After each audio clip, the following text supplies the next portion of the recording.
Hey guys, it's Dave from ComputingForever.com. We're coming to the end of July of 2014 and we're approaching that time of year when students start to think about heading back to school, back to college, university. And one of the questions that I get asked from time to time is, what do I think are the best, most affordable laptops for students returning to education? So in this video, I'm going to give you my top 5 list of what I think are the best, most affordable laptops for those people who are going to head back to college. Now, the first one on the list is the Toshiba Chromebook CB30-102. Now, this is a 13-inch Google Chromebook laptop from Toshiba, and consequently, it may not be for everybody, because when you buy a Chromebook, you've got to be aware before you buy it that it does have some limitations. For example, if your course that you're doing is reliant on you using certain Microsoft applications, for example, then this isn't going to be suitable for you. A Chromebook, for the most part, yes, it does have an offline mode for working, but for the most part, it does require you to work predominantly with a web connection in the cloud.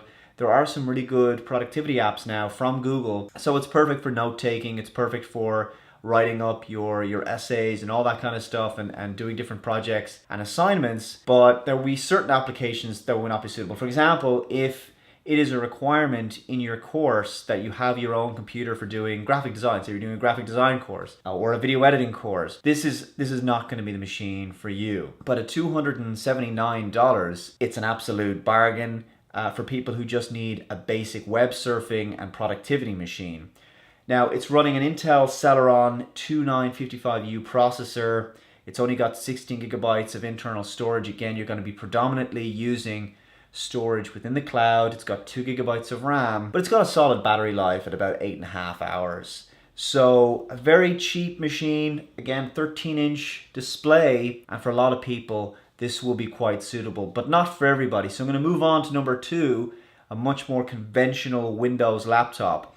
This is the HP Spectre 13T, and it offers a Core i5 processor, an impressive 9-hour battery life, runs Windows 8.1 like I say, and is very much an ultrabook in terms of design, and offers a touchscreen display at a resolution of 1080p. This will set you back $999. Again, for all of these machines included in the list, I'm going to include them below with links to where you can buy them on Amazon. So check them out if you're interested. But that is a much more conventional machine, a lot more powerful, plenty of storage, plenty of RAM. So if you're looking for a machine with plenty of horsepower for your college projects, this is far more ideal. And again, this is the kind of machine that, say you're just beginning a 3 or 4 year degree course or something, this machine is going to last you easily to the end of that course. The Chromebook, something you're nearly going to have to replace once every maybe a year, 18 months or 2 years, whereas this is going to have a lot more longevity. Number 3 is another HP machine. This is the HP Pavilion 15-inch touchscreen laptop. Now, this is at a much lower rung in the specification ladder. This is a much more affordable machine.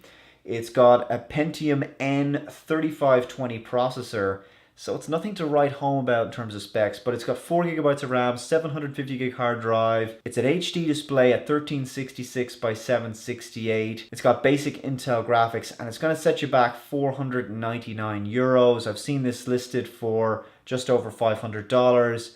So again, that's a machine really that is probably going to satisfy, I would think, the majority of students out there who are on a budget, who still need a full Windows machine, and that will run all of their legacy Windows applications on it. Now, moving on to number 4, I've selected a Lenovo machine. This is the ThinkPad Twist S230U, which has a 12.5-inch display. This is a convertible touchscreen ultrabook. It's effectively a laptop and a tablet together. It's got decent specifications, a Core i5 processor, a 1.7 gigahertz.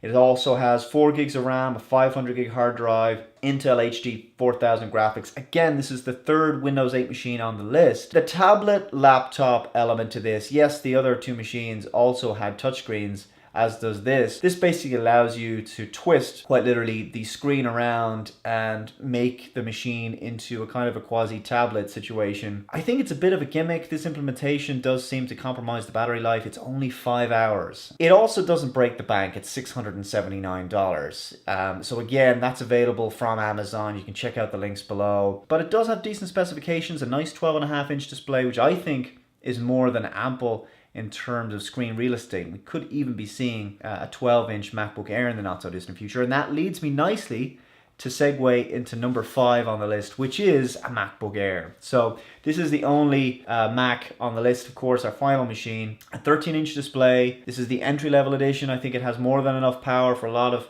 students out there. Once upon a time, the white plastic polycarbonate MacBook used to be the best student laptop in the world.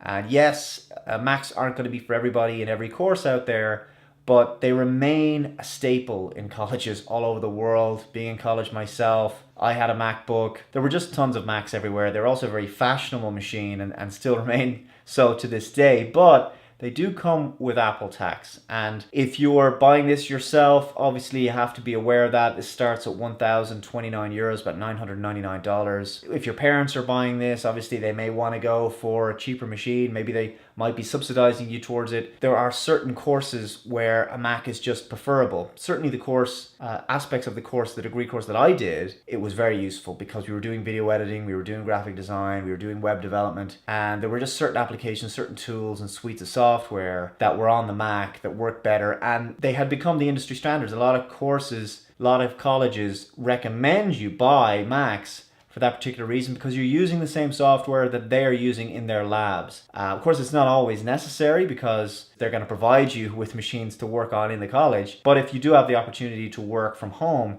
with your laptop, it's a really good tool to help you get your college work done faster. So it's 1.4 gigahertz Core i5, turbo boosted 2.7 gigahertz.